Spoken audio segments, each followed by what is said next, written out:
Hello, today I want to make some flatbread, show you how I do it from soaked wheat berries.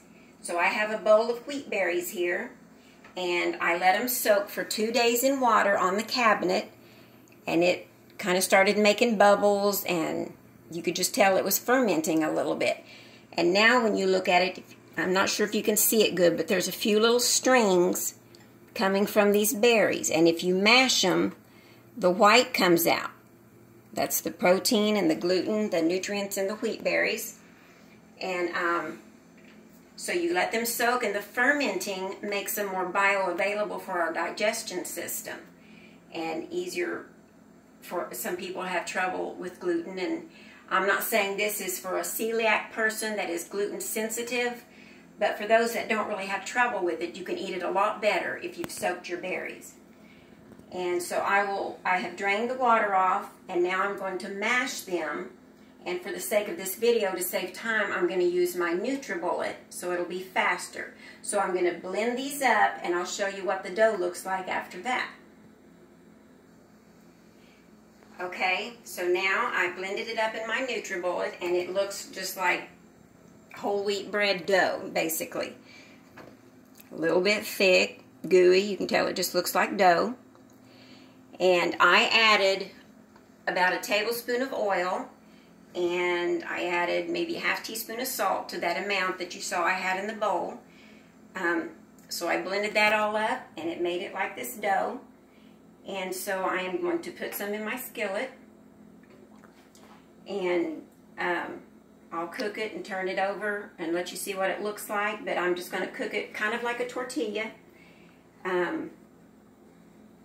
Like I said, if you keep in mind how you cook tortillas, you just flatten it out. I'm going to make it like a flatbread, and we will see what happens. I'll show you what's after that. So I'm just going to put it in my hot butter. I've got butter going here because I like butter.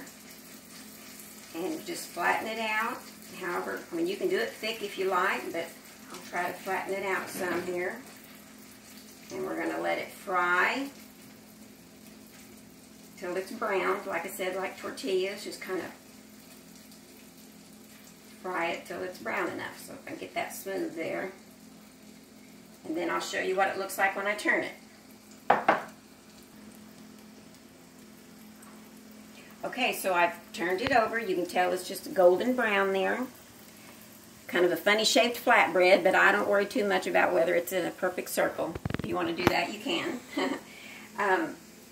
So I'm going to let it cook till this side is done, but I wanted to say I posted a post on my Providential Health page about bread, and I was talking on there about how the modern bread is not good for us, and the pioneers, and even centuries ago, really a long time ago, this is the way they made bread. They just used water and salt and their ground up flour, and cooked it flat on stones, or they even cooked it in the ashes. I mean, that's what they did centuries ago, and that is the bread that our ancestors ate. They did not eat things like croissants and donuts and bagels. So people, I was kind of putting my, just telling people, those that think we ate bread all the time, well, we did, but it wasn't like our modern bread. It was more like this. And so if you're going to eat bread, it's healthier to eat it the way they did years ago, and it's easier on our bodies. And they did soak their grains. Actually, there's some cultures that hid the grain in the ground. They would put it in a little bag, and a cloth bag, and stick it underground and let it ferment that way. And so sprouting grains, that's why sprouting grains is a little better than plain, and also sourdough. So all those things kind of make the grains more bioavailable and keep the phytotoxins that are in the grains from hurting us. So this is just about ready, and it looks toasty on both sides, and I'm just going to put it in my plate, and it's ready to eat with honey, or you can even make a sandwich with it, or whatever suits you. But please check out my page, my Providential Health page by Sherry Taylor, and you can read the post on there. Thank you, and I hope y'all have a wonderful day.